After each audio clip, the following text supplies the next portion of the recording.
In today's video, I'm going to talk about one of the frequently asked questions that we get, which is, can daylilies grow in areas that get severe winters? This is part of a series of videos we're doing about frequently asked questions, so you can check out the videos for more information. Also, we have all this information on our website as well, oaksdaylilies.com. And if you're looking for something and you don't see it, we would love to know what your question is so that we can address it in a video and on our website. So, can daylilies grow in an area that gets severe winters? And the answer is yes. Most daylilies will grow just fine in an area that gets severe winters. And by severe, we mean very cold temperatures. That's normally not an issue, particularly if it's an area that gets a lot of snow. Snow is a good thing because it acts as insulation for your plants. Probably some of the more challenging areas are areas that get cold temperatures but don't get as much snow cover. Which can be the case here where we are in East Tennessee. We'll oftentimes have temperatures in single digits over the winter, and we don't get a lot of snow. So I think that's probably makes our area a good testing ground for hardiness for daylilies. One of the other challenges that we can get here in our area is when the temperatures get super cold and then warm up again. Oftentimes we'll have up in the 60s, even 70s in February. And then it'll go back down into the teens or colder. So you get that up and down. They grow, they get nipped back. So we have a lot of experience growing daylilies in an area that does get severe winters. So the stuff we grow, we feel like we're pretty confident it's going to do well wherever you are if you've got severe weather. Now, I just wanted to talk a minute about what your daylilies are going to look like in an area that gets severe winters. And basically, once the cold weather hits, in our area it's in October. As soon as you get some cold nights, the daylily foliage starts turning brown. It's not the prettiest thing out there, but that's the way perennials are. In the winter, they go dormant, and that's what daylilies are going to do for you. So once that foliage turns a little unsightly, you can certainly trim it off for the winter. That's going to be just fine, or you can leave it alone. Either way, it's not going to hurt anything one way or the other.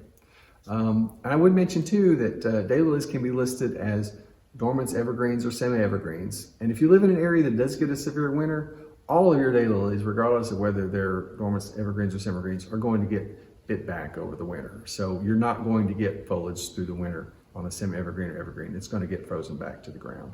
So it doesn't really make a whole lot of difference for you as far as the looks in your garden between the three different types. I mentioned trimming your daylilies down in the winter. You might trim them something, this is maybe a little short, but this is just a couple inches tall. You can cut them down. This time of year, you can cut them down almost all the way down to the ground. But you might leave a couple inches on there. Just when you do it, you'll see what looks right on there. But they're going dormant. They're not using that foliage for anything, so you can cut it off.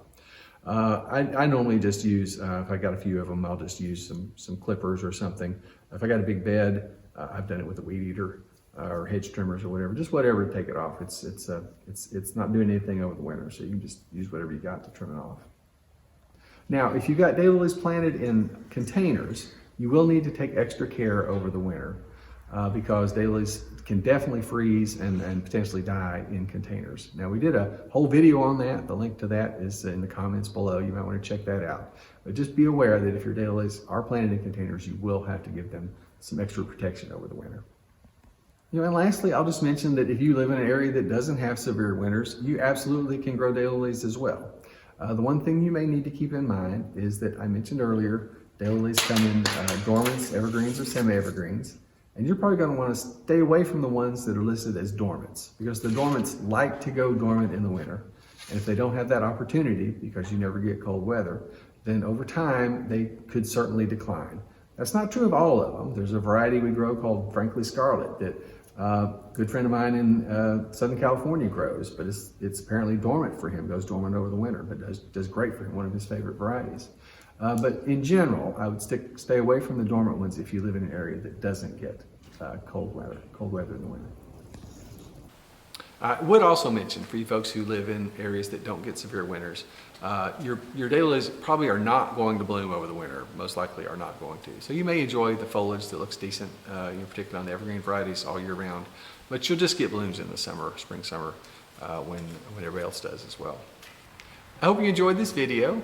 We have grown daylilies for a long time now, and we certainly love daylilies. It's why we got into it. It was a hobby that got out of control. So we always like to talk about daylilies. If you got any questions or would just like to share what's going on with you, we'd love to hear about it. You can see all our contact information on our website or certainly put it in the comments below. Thanks.